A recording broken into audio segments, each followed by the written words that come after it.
복합니다. 우리 말씀에서 읽어봅시다. 시작. 예수님께서 보시는 것, 예수님은 뭘 보시느냐? 인물이 어떻느냐? 어떤 옷을 입었느냐? 어떠한 행동을 했느냐? 그것을 보시는 것이 아닌 줄 우리가 뻔히 알지만 우리는 보이는 것에 너무 많이 집중한다. 근데 예수님은 뭘 보시느냐? 예수님이 보시는 그것을 알고 예수님께 바로 보이고 또 하나님을 기쁘시게 하기를 소망합니다. 누가복음 20장 41절에 예수께서 저에게 이르시되 사람들이 어찌하여 그리스도를 다윗의 자손이라 하느냐 했습니다. 사람들은 예수님을 그리스도인 줄 알고 그 예수님을 따라왔고 그 말씀대로 깨달아서 아는데 저가 그리스도인데 그러면 다윗의 자손이다 그런 생각들 하고 있는 겁니다. 그러면 왜 이런 얘기를 하느냐? 자신들도 다윗의 자손이다, 자신들도 아브라함의 후손이다 이런 생각을 가지고 있으니까 비슷하다 생각하는 겁니다. 거기 속한 존재들이다 생각하는 거죠. 그러니까 다윗의 자손이나 우리도 다윗의 자손이니까 똑같지 않느냐? 근데 예수 그리스도는 혈통에 속한 것이 아니다. 그걸 알아야 되는 거예요. 혈통에 속한 대로 한다면 우리는 구원을 얻을 수 없습니다. 우리는 혈통으로 구원을 얻은 것이 아닙니다. 예수 그리스도를 믿음으로 구원을 얻은 거죠. 마찬가지로 너희가 어찌하여 예수를 다윗의 자손이라 혈통으로 따지느냐 이런 얘기예요. 42절에 시편의 다윗이 친히 말하였으되 시편을 쓴 이 다윗이 기록하면서 뭐라고 썼느냐? 주께서 내 주에게 이르시되 43절에 내가 내 원수를 내 발등상으로 삼을 때까지 내 우편에 앉아서라 하셨도다 하였느니라 했습니다. 자, 이 말씀 뭐냐면 다윗이 쫓겨나서 슬픔을 당하고 있을 때 하나님께서 다윗에게 약속하신 은혜의 말씀이 뭐냐? 너의 원수가 너의 발등상이 될 때까지 너는 참고 기다려라. 하나님 우편에 앉아 있어라 하는 거죠. 우리도 지금 이 시대에 이 말씀에 소망을 가져야 됩니다.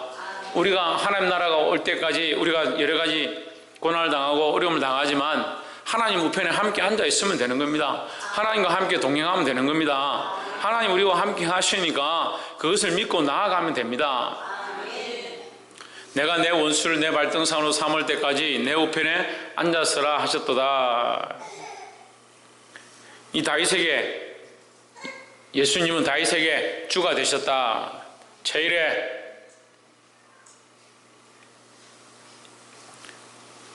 다윗에게 예수 그리스도는 주가 되셨다. 44절에 그런즉 다윗이 그리스도를 주나 칭하였으니 어찌 그의 자손이 되겠느냐 하시니라 했습니다. 다윗이 그리스도를 주나 칭했는데 어떻게 그의 자손이 되겠느냐? 혈통으로는 예수님이 다윗의 후손인지 모르겠습니다. 하지만 결국 이 혈통의 문제도 요셉의 씨를 이어받은 것이 아니기 때문에 실제적인 혈통은 아니다는 거죠. 그건 성령으로 잉태되었다. 그래서 엄밀하게 따지면 예수 그리스도는 다윗과 사실은 별 관계가 없다.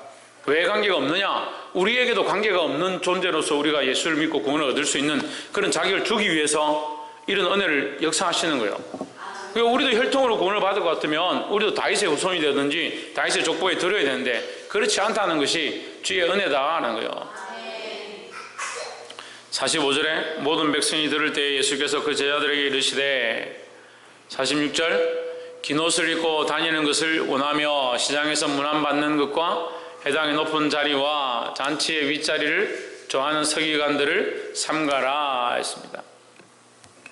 긴 옷을 입고 다니는 거 사람들에게 화려하게 보이고 잘 보이려 한다. 시장에서 문안받는 거 사람들에게 존중받고 존경받는 자리에 서고 싶다. 회당의 높은 자리, 종교적으로도 높은 자리에 있기를 원한다. 잔치의 윗자리, 사람들에게 이것 또한 존경받는 모습을 얘기한다. 누가 그렇게 하느냐? 서기관들이 그것을 좋아한다. 이 좋아하는 서기관들을 삼가라 했습니다. 서기관들을 삼가하는 게 아닙니다. 이 말씀의 의미는 서기관 자체를 삼가하라는 게 아니에요. 그 사람을 삼가하라는 게 아니라 긴 옷을 입는 것과 시장에서 문안받는 것과 회당에서 높은 자리에 앉는 것과 잔치의 윗자리를 좋아하는 그런 마음들을 버려라 하는 거예요. 우리가 하나님 앞에 서면 날마다 더 겸손하게 지고 하나님의 음성을 들으면 들을수록 낮아질 수밖에 없고 하나님을 보면 볼수록 죄인임을 더 발견하게 되어 있는 것이 말씀의 원리고 하나님의 원리다라는 거예요. 근데 우리가 하나님을 안다고 신앙이 있다라고 높은 자리에 가면 갈수록 더 겸손해져야 되는 거예요. 세상의 원리도 뭡니까? 벼가 익으면 익을수록 고개를 숙인다. 그럼 말씀을 듣고 깨달았고 아멘 하는 사람들은 고개를 숙이는 모양이에요. 근데 마음이 완악해지고 교만해지면 어떻게 하냐? 말씀 안 듣습니다. 말씀을 듣기 싫어하는 거예요. 그럼 아멘 해야 될 말씀에 아멘을 하지 않습니다. 신기하죠? 그걸 누가 안 가르쳐줘도 그렇게 잘 하더라고. 삐끼고 속상해하는 거 그런 거 안 가르쳐도 잘 하죠. 애들이 잘 합니다. 영적으로도 마찬가지예요. 말씀 앞에 아멘하고 말씀이 말씀으로 가르치면 그 말씀을 듣고 내 삶을 바꿔야지. 왜 하나님 앞에서 삐끼냐는 거예요. 긴 옷을 입고 다니는 것과 시장에서 문안받는 것과 해당해서 높은 자리와 잔치 윗자리 좋아하는 거, 사람에게 보이기 좋아하는 거, 그런 거 버려라는 거예요. 47절에 저희는 가부의 가산을 삼키며 외식으로 길게 기도하니, 가부의 가산이라는 것은 가난한 자의 재산을 뺏는다 이 말이에요. 가난한 자의 재산을 삼킨다. 우리는 가난한 자의 재산을 삼키는 자가 되어서는 안 됩니다. 외식으로 길게 기도하며, 외식으로 왜 길게 기도합니까? 기도하는 것조차도 남들에게 보이려 하는 거예요. 남들에게 보이려 하는 거예요. 내가 기도 이만큼 한다, 내가 이만큼 기도하고 있다, 내가 이 정도 영적인 능력이 있다, 그걸 보이려고 한다. 영적인 능력을 왜 보여주려 합니까? 영적인 능력은 하나님 앞에 가지고 있으면 되죠. 가부의 가산을 삼키며 외식으로 길게 기도하니 그들이 더 엄중한 심판을 받으리라. 차라리 아무것도 없는 나사라고 되지. 부자가 돼가지고 자기 가진 것 자랑하고, 특별히 종교 지도자들이 되어서 높은 자리에 앉아가지고 남들의 칭찬받고 존대받는 것, 그것을 기뻐하는 것. 하나님은 살아계신데 하나님은 영이시다. 우리의 그 모습을 기뻐하는 것이 아니라 우리의 마음을 기뻐하시고, 그럼 우리가 마음이 가면 우리의 몸도 따라가게 돼 있다는 거죠. 중심이 똑바로 예배하면 우리의 태도도 똑바로 예배하게 돼 있고, 우리가 온 마음을 다해서 하나님 앞에 예배하면 아름다운 찬양의 목소리로 또 기도하는 것으로, 말씀 앞에 아멘하는 것으로 나아가게 되어 있다는 거죠. 마음이 자꾸 딴 데 가니까, 다른 생각들 하니까, 다른 데 집중하니까,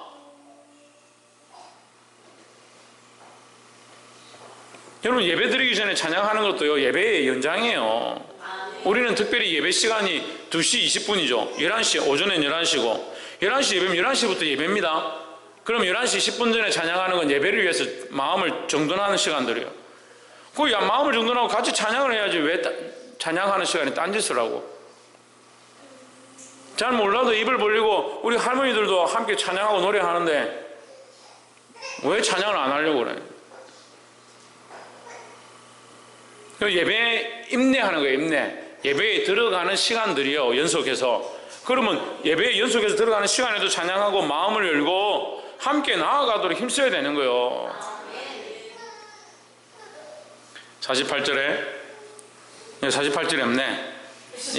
21장 1절에 연결됩니다. 예수께서 눈을 들어 부자들이 헌금함에 헌금 넣는 것을 보시고 하십니다. 참 근데 심각합니다. 이게 이 시대에 2000년 전에 이렇게 심각했는데 오늘은 얼마나 더 심각할까요? 이 문화와 환경과 과학과 기술들이 이만큼 발달하니까 더더욱 그런 거죠. 예수께서 눈을 들어 부자들이 헌금함에 헌금을 넣는 것을 보시고, 뭘 보셨냐? 눈으로 보셨다. 예수님도 눈을 들어 보셨다. 근데 우리가 보는 눈과 예수님이 보는 눈이 다른 거죠. 예수님이 우리와 똑같은 눈으로 봤다면 부자들이 헌금 넣는 걸 보고 정말 많이 넣는구나, 정말 열심히 하는구나, 정말 자기 삶을 드리는구나, 이렇게 봐야 되는데 예수님 그렇게 안 본다는 거죠. 이전에 또 어떤 가난한 가부가 두렙돈 넣는 것을 보시고 하십니다. 이 가난한 가부는 뭘 했냐? 두렙돈을 넣었다. 몇 천을 넣은 거예요. 몇 천을.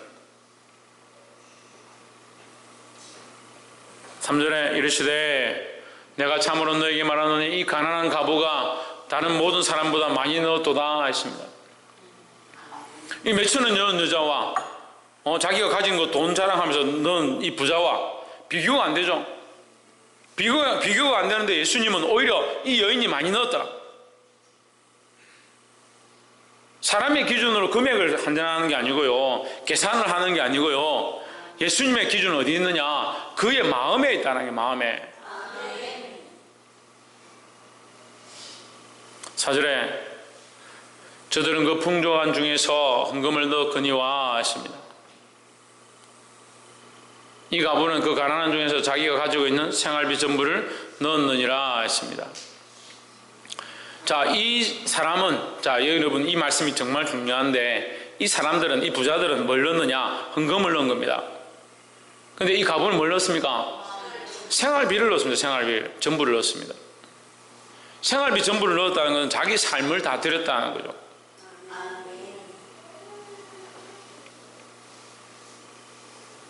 사드락 가부에게 기름과 밀가루 하나밖에 없었는데 이제 끝이다, 끝났다, 이것만 먹고 죽겠다. 그런데 어떻게 합니까? 그걸 주의 종을 위하여 드릴 때 기름이 떨어지지 않고 밀가루가 다하지 않는 그런 축복을 주셨다라는 거죠. 생활비 전부를 넣었다. 자기 가진 모든 것을 이것이 내 것이 아니라 주님의 것이다 라고 고백하며 드렸다라는 거죠. 쓰기는 여러분이 다 씁니다. 사용하기는 각자가 다 알아서 자기 삶을 씁니다. 자기 삶을 쓰기도 하고 자기 주신 것들을 쓰기도 하고 자기 인생을 사용합니다. 하지만 하나님 앞에 우리가 드릴 때에 이것이 하나님의 것이다, 내가 살아갈 때 이것이 하나님의 것이다, 내 몸이 하나님의 것이다, 내 입이 하나님의 것이다, 내 눈이 하나님의 것이다, 내 귀가 하나님의 것이다 생각하고 하느냐? 말을 하고 싶은 대로 막 합니다. 근데 하나님의 것이다 생각하지 않습니다. 생각을 자기 마음대로 막 합니다. 자기가 하고 싶은 생각 속에 빠져서 그 생각 속에서 또 생각을 하고 고민을 하고 그 깊이 들어가서 정말 사람이 생각할 수 없는 그 이상의 생각들을 많이 품고 살아갑니다. 머리가 좋은 사람일수록 더 그런 것 같아요. 근데 생각의 실마리는 어디 있느냐? 내가 주님의 것이라는 것에 있습니다. 내가 생각하는 것도요, 결국 내가 내 생각도 하나님 주신 거니까 내가 더 이상 생각할 것이 주를 위한 그 생각이 아니다. 쓸데없는 생각이 한없이 들어간다, 음란한 생각이 한없이 들어간다, 폐역한 생각 가운데 한없이 들어간다. 그걸 끊어내는 지혜가 있어야 되는 거예요. 그 청년들을 제가 가르쳐 보니까 청년들 생각은 제가 아니다 생각하는 것 같아요. 그러니까 아무 생각이나 막 공상망상 막 우주까지 올라갔다 내려왔다가 다 생각하는 거예요. 결국은 내가 주님의 것이고 내 몸이 주님의 것이고 내 몸도 내 거니까 마음대로 뭐 가서 놀고 싶으면 놀고 사귀고 싶으면 사귀고, 시대가 그렇게 엄난해져 가니까 그래도 된다고 생각하는 거예요. 천만의 말씀입니다. 우리가 주님의 것이고 우리의 삶이 주님의 것이고 우리 몸이 주님의 것이다 라는 거예요. 생활비 전부를 넣었던 이 가부와 같이 우리의 것이 우리의 것이 아니라 주를 위한 것이라고 생각하고 우리에게 주어진 삶을 살아가기를 주의 이름으로 축복합니다. 말씀을 맺겠습니다.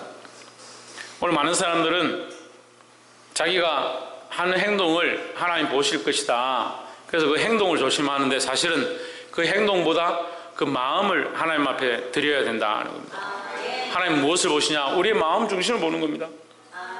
그러니까 마음을 잘 지켜야 하고, 마음을 잘 지키면 우리의 말하는 것이나 생각하는 것이나 듣는 것에 우리가 제어할 수 있다. 입은 내 거니까 내 마음대로 말하지 아닙니다. 귀는 내 거니까 아무거나 듣지, 듣는 것도 제어해야 돼요. 들었지 말아야 될 건 듣지 말아야 된다. 우리의 모든 것이 주님의 것인 줄 알고 내게 주어진 모든 것 또한 하나님께서 내게 허락하신 것인 줄 알고 나의 영광을 위해 쓰지 말고 주를 위해 쓸 수 있기를 주님의 이름으로 축복합니다. 기도하겠습니다.